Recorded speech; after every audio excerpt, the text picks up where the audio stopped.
everyone. Thanks so much for tuning into this week's Relearn episode. We're really excited to talk to you about gender equity in the home. And we brought a really special guest, Dr. Danielle Kassouf, on the show with us today. Danielle is a psychologist in private practice based in the Bay Area, where I also live. And I was really intrigued by you, Danielle, when I was talking to my friend about gender equity in the home and the arguments that could happen in the home when we feel like there's a lack of gender equity. And she said that you told her that we're the first generation of women that are fighting for not only an equity in the workplace, but also in the home. So really excited to talk about this topic with you, and welcome to our show. Thank you so much. I'm so happy to be here, Kelly. I think it's such an important conversation that we're having. Awesome.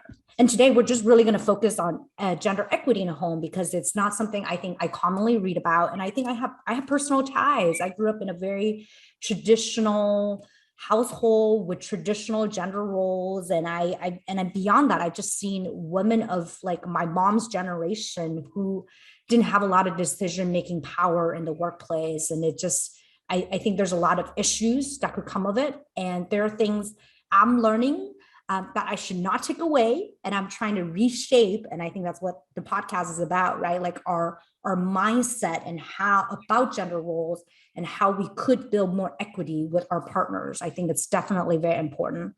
So today we're going to talk to you about effective conversations on how we could do that, how we can reduce, of course, long-term resentment arguments. And I think at this time where women are experiencing a lot of burnout from double duty, of course, due to the pandemic and just ongoing disruptions, I think learning how to have better strategies is going to help us reduce that burnout and hopefully retain more women in the workforce. So gender equity in the home could also lead to happiness in the workplace. So just really excited to dive in with you today. I like to start with some context. I think we talked about on our prep calls, this evolution of gender equity in the home, right? What does that look like? And talk to us about this notion of how we're the first generation of women that are fighting for equity in the home and in the workplace. I think, what I like to remind people about is that what you're feeling in your home, what you're feeling in your home life is likely bigger than yourself, right? That we often feel like, oh, my partner is not supporting me, or I feel like I'm carrying the burden in the household. And there's this old feminist slogan of like, the personal is political. And I think it's so relevant here that like what you may be feeling isn't just about you and your partner. It's not just about your partner's, refusal to take up parts of the mental load. It's about this bigger societal shift, right? Just a generation ago, it wasn't so common for both members of a couple to be in the workforce working full time, right? Just a generation ago, there was, being a homemaker was a full-time job, right? And it was something that was valued. It was something that there was occupational training for, right. Like this was a full-time job. And now the job has, we've moved on, but the job hasn't been filled, and so what you see is that we're trying to just pick up the slack any way we can. And what I find is that it usually falls on the most competent or capable partner to pick up the slack, right? But it's not spoken about. And it's sort of like an invisible type of labor.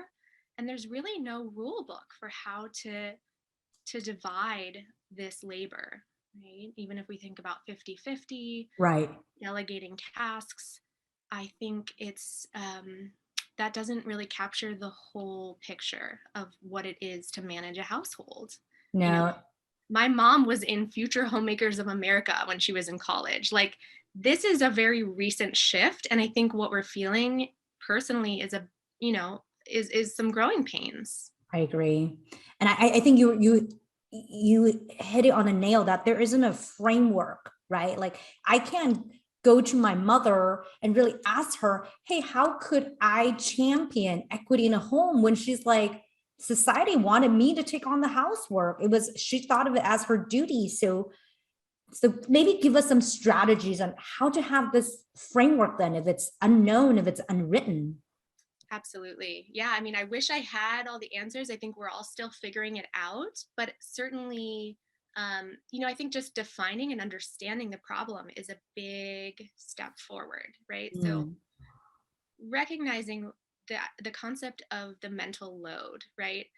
So Mhm. this is, there's a comic by Emma. I'm not sure if her name on the book is just Emma, but there's a feminist comic called The Mental Load. Oh, And it so beautifully, have you seen, I'm not sure if you've seen it. I Have you? haven't, but I definitely want to check it out, and maybe we could Yeah, share with our listeners. absolutely. I think when I saw that years ago, it was sort of like just sort of a light bulb went off. Like, oh my gosh, what I've been feeling personally is there's a name for it, and it's a known thing, right? And so I felt like that was so helpful to just have a definition for what this is. But essentially in the comic, the woman of the household is cleaning up the table. She has this task, and she begins picking things up. She notices that there's a towel laying there, so she goes to put it in the laundry basket, and when she gets Mhm. there, she sees that the laundry basket is full. So what does Mm. she do? She goes right to the washer, Mhm. throws in the laundry. When she's there throwing in the laundry, she sees like some vegetables that need to be put away from Oh the, man, the it vegetable. doesn't end. It doesn't end, and I can like so relate to this, right? Like Yes, it's me just like too. I feel like my mind is just like running calculations all day long, Yes. and this is exactly what the mental load is, right? And Mm. so she goes to the fridge and puts away the vegetables, and she notices that we're out of mustard, right? And if we don't have mustard, then I can't make that recipe I was planning. So she Oh. puts that on the shopping list, right? Mm.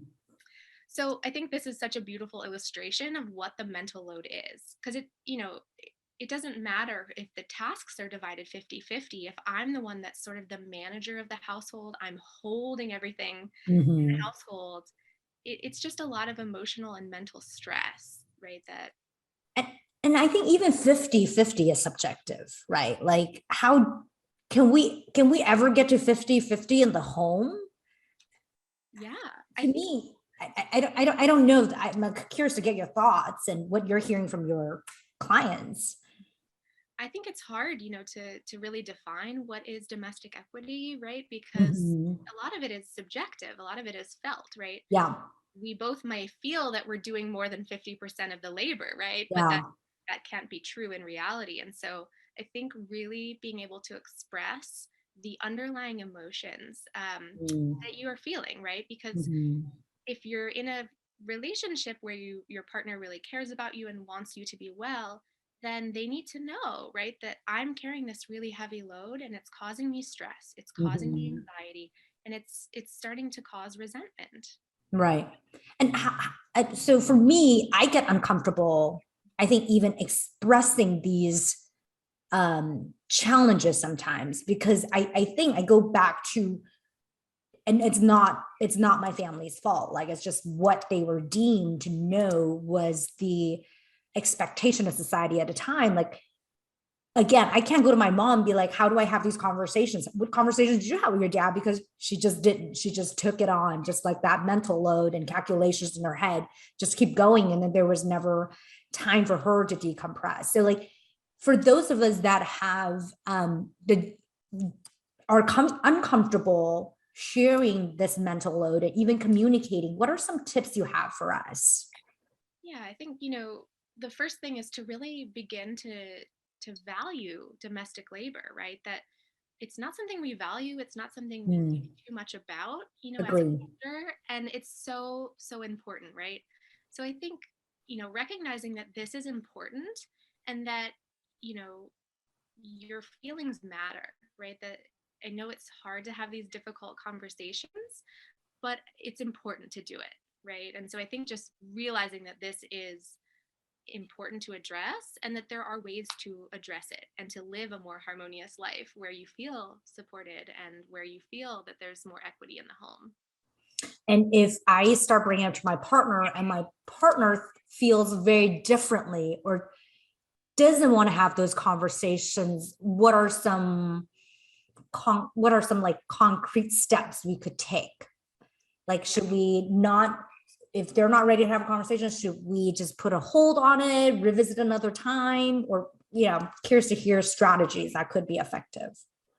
So I think, in general, in the moment may not be the best time to address this, right? So, and unfortunately, that's the time where we feel the most emboldened to address it, right? If we're feeling frustrated, we go right to make an omelet and there's one egg left in the container. Like, we're frustrated, we're sick of holding this. And so, we may say something like, hey, could you please, and we may say it with some snippiness because we're frustrated. I think, in this regard, it may be easiest to have this conversation at a non-contentious time, right? To talk about this bigger picture, the way you might sit with your partner and talk about your larger goals and values or your hopes for the future. Or you might decompress about work together, right? It can be one of those conversations that's more neutral, right? And it's about your shared experience in the home, right? And so you both deserve to be included in this conversation. And I think that's a good way in to talk about, what you each need, what makes a house a home, what feels important, right? And if you're finding that your partner isn't, super interested in having this discussion, I think it's really fair to be upfront and honest, right? And, what I recommend is to speak from an I feel kind of place. So I feel overwhelmed. I feel anxious. I feel resentful. And then comment on the behavior, right? Because oftentimes I think, we start to get into this all or nothing, always or never. My partner is lazy. My partner is not going to do it. He's going to drop the ball. And I think, it's good to give your partner the benefit of the doubt and to give them all of the information that they need to be able to make you happy, right? So it's, being honest and open with your partner may feel hard sometimes. It's hard to have these conversations, but in a way, it's a form of gift that you're giving them because you're telling them exactly how you're feeling. You're telling them exactly what you need. And you're giving them the opportunity to meet those needs. Right. So it sounds like start with I feel statements and try not to assume they won't do something. Because I think you're right. Like if I don't express how I feel, how would they know? Even though we think about like my partner knows everything, how I feel at the moment, or we just can't make those assumptions, right? Right. I mean, I wish mind reading was a thing. It would be super helpful. But, I think what feels so true to us, like may not even be, it may be a blip on our partner's radar. So I think it's important to really recognize that this is an important thing to talk about and that it is important to us. So therefore it should be important to our partners. Agree. And that's a really good tip is because I think I fall into this, like when I'm stressed, I expect my partners to know that, but if I don't communicate it, they may not know that, right? Because they are bearing their own stress as well, right? So I think it's definitely important to have this sense of empathy and reduced assumption we have for each other. Right. Yeah. And I think, there's often a lot of misperception, right? So if you're feeling edgy because you had a rough day at work and then you're a little bit snippy with your partner, they may then kind of shy away and say like, oh, she's mad at me. She doesn't want to see me. I'm going to go away. Right. Which actually could be not about them at all, right? And that actually coming together would be helpful so that you could have support. Right. And do you have any advice on how to, once you have the conversations, how do you divide up the tasks? Like, yes, just showcasing, oh, I'm stressed about this, like is not enough. I think it's a first step, having the communication, but how do you actually make meaningful changes that's going to improve both of your mental load and lifestyle moving forward? Absolutely. Yeah. So I think really like defining the problem, getting buy-in, being open and honest is the first step. And then how do you begin to shift things in the dynamic, right? Especially when they've been entrenched probably for a very long time. And even we can talk about like generational transmission of these kind of gender divides. But I think what I recommend and what I see is that the people who are most successful at divvying up these domestic loads, these domestic burdens, are organized. They externalize, and I'll talk a bit more about what each of these things mean, but they externalize, they delegate, and they automate and outsource as much as possible, right? So one of the things I think about is just sort of organizing. So sitting together and really like coming up with the different tasks in the household, what is involved in that task. So like doing laundry isn't just about doing laundry. It's, do I have all of the detergent, right? I have time to move it from the washer to the dryer, like really being able to own every single step. So instead of like dividing tasks, I think about dividing into spheres, right? Domains. I am in charge of everything food. I am the CEO of laundry. I am the social, chair. So like, I think, really dividing it up into spheres versus tasks will help to offload some of that mental burden, right? Because in order to achieve something from conception to execution, you have to do a lot of planning, anticipation, thinking, right? And so that's what we want to shift. We want to share with our partner. So like organizing is one thing. And then I think externalizing, right? So you do not want to be the micromanager. You do not want to follow the supervisor role. Right. You do not want to hold your partner accountable or be the one, the messenger gets shot, right? A lot. Yes. So you don't want to be the messenger. So I always recommend like externalizing the communication. So instead of me catching you in the hallway when you're, in a bad mood or you're on your way somewhere and like asking you to do something, I'm going to put it into a system, right? So there are various like project management systems you might have used at work. Asana, I've heard of one that's made for the household. I haven't yet tried it, but it's called Grow Maple. Oh, good to know. Yeah.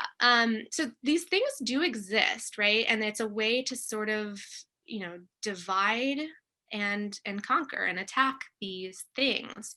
And also like, that time sensitive things could be held, right? Not by one partner's mind, but held in the system, the calendar, that there are reminders that are not directly coming from your partner, but rather from this external system, and whether that's one of these apps or the software, or it's like a Google spreadsheet or some other kind of system. I think that it's so, so important not to, don't tell me to put something on the grocery list. Don't tell me that we're out of eggs. Put it on the Google Keep, add it to the list, right? Just minimizing the amount of interactions that we need to have about household stuff, I think can really help preserve the relationship. That's really good. And it minimizes that micromanager role that can create contention, right? Exactly, right? And like that way, you're kind of preserving the sanctity of your relationship by, having interactions that are more neutral, that are more positive, and that aren't sort of like like a business type of dynamic. Right. And then automate, you said, is also an important strategy as well, right? If possible.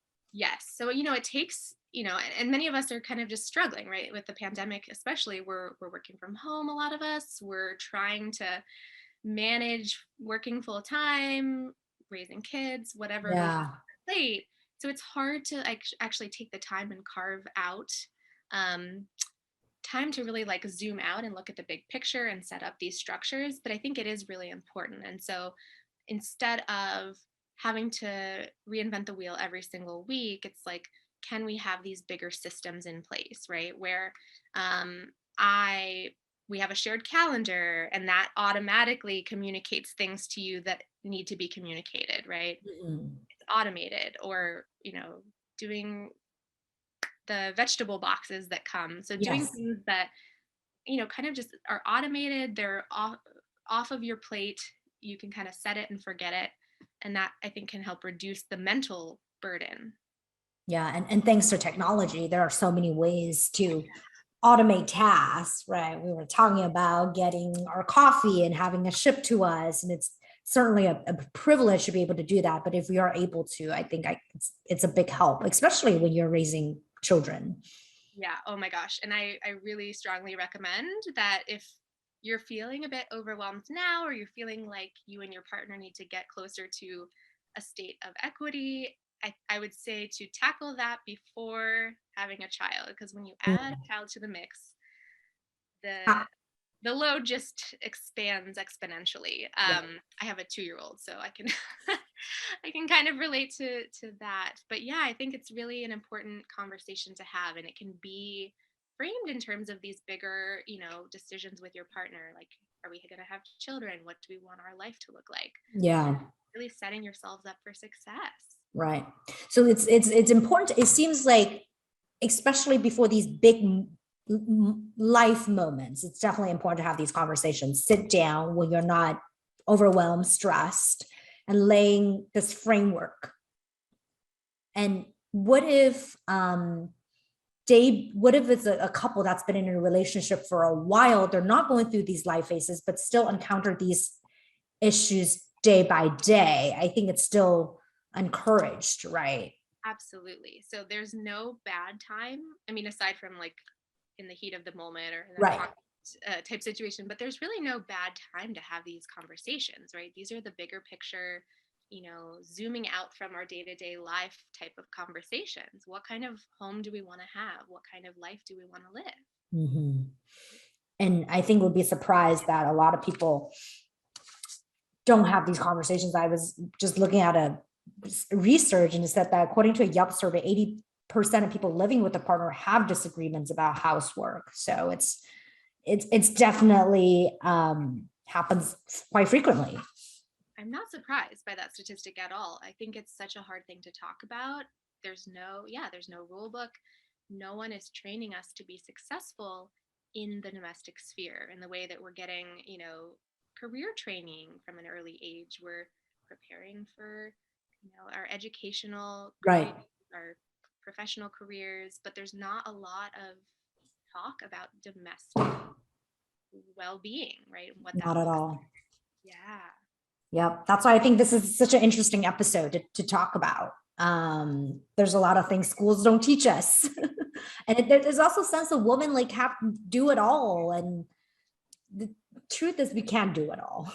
Right. Do it all. And I think that's the final, thing that I want to leave people with, is that it's good to embrace imperfection, right? For the sake of your own mental health, for the sake of your partnership, that, 100%. like, we can sometimes get really stuck in principle, right? And that in principle, my partner should have done that, or in principle, this isn't fair, this isn't just. And I think, we need to be humble. We need to acknowledge that none of us have the answers, and that this is hard for everybody. And so we Mhm. kind of give ourselves grace and give our partners grace. I love that.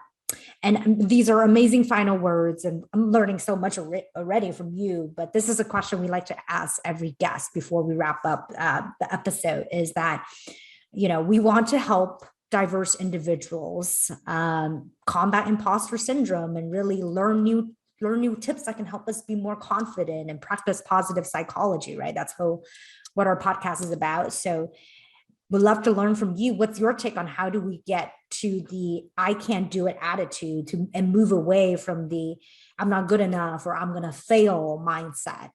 Absolutely. I work a lot with imposter syndrome. Mm. Uh, it's such a painful and pervasive phenomenon. And one of the things that I always recommend is, so our brains, we have this sort of negativity bias. We tend to focus on the things that aren't going well. And in a way, it's a survival adaptation, right? Mm-hmm. We want to make sure we don't get kicked out of our tribe. We want to make sure Yes. that, we don't get rejected or experience pain. Right. So, it's adaptive, but in many ways it's not always accurate. And we tend to overestimate, the negative things and Mm-hmm. underestimate the positive things. So I there's an intervention that I like to recommend, and I think it's a Ooh. kind of fun one. So Okay. I think it's really important to keep a success log, right? So a log where you track all of your wins, big or small, you chronicle your successes, because when the pendulum of imposter syndrome swings to the I'm a failure Mm-hmm. position, it's really hard to get out of that, right? And we Wow. tend to sort of see all or nothing, right? Right. And so having something that's tangible where you can go to it, you can look, remind yourself of all of the wins you've had, all of the positive successes you've experienced. It can help you to sort of shift your self image in those moments. Also, Mm. I think it's good to just savor, right? If we're thinking about positive psychology, so much of life is hard and we have to actively try to, experience positive moments. So savoring it, like there's no shame. Like we tend Yeah. to, kind of shrug off our compliments, but I think it's Right. important to own those moments and 100%. savor them. What I do at work is I have this folder called Warm Fuzzies. And whenever someone, I get a recognition or I do good work and it's recognized by someone, I put it in there because there are days when I need it. There are days when I need to like recharge and because I feel like I'm not doing a good job. And I look to those to give me inspiration. One of my best friends also gave me this, you can do, you got this, I love that. with really positive quotes to help me get through it. But I think you're right. Like logging these things, it could be as simple as a journal that you carry and just write those moments. I know a lot of people use like gratitude journals and like could be a positivity journal. Great. Yeah, and you can even, like you mentioned, Kelly, and I'm sure you're doing a great job, even though your mind tells you you're not. I think, you can even enlist a friend who really understands this dynamic, and you can be sort of your positivity partners, right? Where Mhm. you share your successes and they help you to sort of revel in them rather than shrugging them off and moving on to the next thing, right? So some accountability there in terms Yes. of positivity. And you can always return the favor to this cheerleader buddy of yours. Exactly. Exactly. Well, Yeah. this has been so enlightening. Thank you so much, Danielle, for sharing all these wonderful tips and strategies to help us navigate and really build equity in the home. I'm excited. I think even being the first generation, at least we're paving a more equitable path forward. So I think it's going the right direction. But having this framework and having some of these written and having a structure, I do think would be really helpful. Absolutely. Yeah. And we're going to, if we take care of this now, if we address this now in our own households, like we can, pass on these messages to the next generation, right? And hopefully Exactly. they won't be feeling as much of the growing pains as we're feeling. Yes, they won't be the first generation, that's for sure. Well, thank you so much for being here today. We really appreciate your time.